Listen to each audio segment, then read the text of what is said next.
Have you ever been in a situation where time seems to slow down, where every second feels like an eternity, as you try to process the moment unfolding before you? That's exactly how Darius felt when an ordinary trip to the grocery store turned into a defining experience not just for him, but for everyone who witnessed it. Little did he know, his words and actions that day would ripple far beyond the walls of that store. It began as any typical day would. Darius, a young man with an easygoing demeanor and a thoughtful approach to life, was at the local grocery store. His cart was modestly filled, fresh vegetables, bread, and a few pantry staples. He wasn't in a rush. The line was moving at its usual unhurried pace. The elderly woman at the register smiled warmly at the cashier as they exchanged small talk, creating a moment of connection in a world that often feels rushed and transactional. But not everyone appreciated the slower pace. Standing directly behind, Darius was a woman who looked as though impatience was etched into her very being. She had a frown deep enough to cut glass, and a foot that tapped against the floor with rhythmic irritation. Every beep of the scanner seemed to grate on her nerves,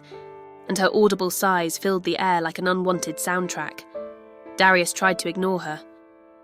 At first, he assumed she was simply having a bad day. After all, who hasn't felt a little annoyed while waiting in line? But then, her frustration became personal. Her shopping cart bumped into his leg, once, twice, and then a third time. It wasn't accidental. Turning slightly, Darius gave her a polite but questioning look. That's when her irritation boiled over into words. "Are you going to move or what?" she barked, her tone laced with hostility. Caught off guard, Darius replied calmly, "The line isn't moving yet. We're all just waiting." "Well, maybe if you weren't glued to your phone, things would move faster," she snapped, her voice sharp enough to cut through the hum of the store. Darius was confused. His phone wasn't even in his hand. "I'm not on my phone," he said, his tone measured but firm. She wasn't listening. Her frustration had morphed into something uglier, a need to lash out, to dominate the moment. Her eyes narrowed and her voice grew louder. "You people are always holding everyone else up, always acting entitled." The phrase, "you people," hit Darius like a brick. It was no longer about the line or her impatience. It was about something deeper, something uglier. Around them, shoppers froze, their gazes darting between Darius and the woman. The air grew heavy with tension. Darius could feel the weight of everyone's expectations pressing down on him.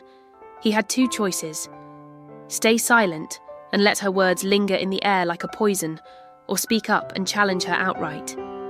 He chose the latter, not out of anger, but because he knew moments like this demanded courage. "Excuse me?" he said, his voice steady but filled with conviction. "You heard me?"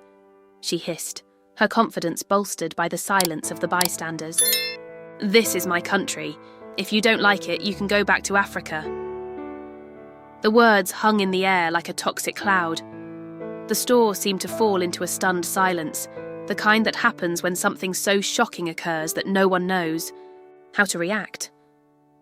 For a moment, Darius felt the familiar sting of humiliation, the weight of a history he didn't ask to carry, but he refused to let it crush him. Taking a deep breath, he stepped forward, meeting her gaze head-on. His voice was calm, but it carried the strength of generations. "This is my country too," he began.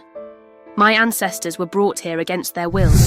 They were enslaved, stripped of their humanity, and forced to build this country's foundations with their blood, sweat, and tears. They didn't have a choice. But because of them, I stand here today, free and proud." His words cut through the tension like a blade. The woman's expression faltered, but Darius wasn't done. "When you say go back to Africa, do you even know what you're talking about? Africa is the birthplace of humanity. It's where civilization began. Long before Europe knew how to navigate the stars, Africa had thriving empires, advanced mathematics, and rich cultures. My heritage is one of resilience, brilliance, and strength. And in case you've forgotten, African Americans built the wealth of this country. Without us, there is no America."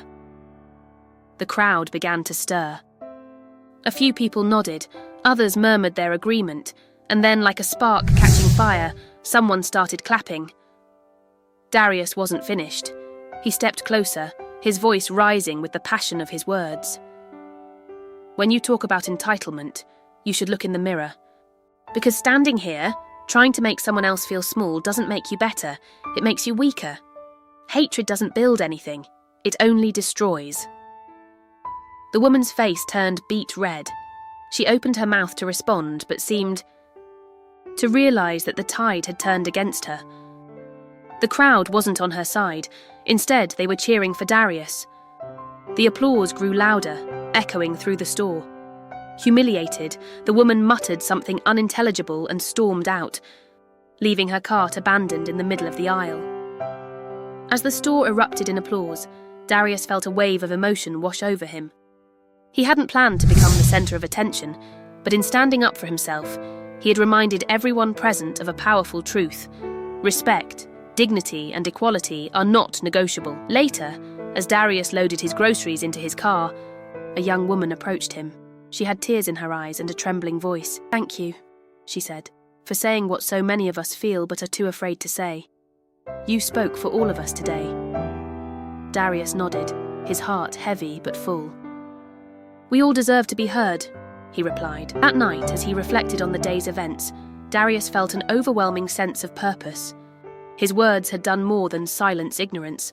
They had sparked a moment of unity, a reminder that standing up against hate isn't just about defending yourself, it's about reminding everyone around you of the humanity we all share. If this story moved you, share it. Let's remind the world that courage is contagious and that standing together against hate can create ripples of change.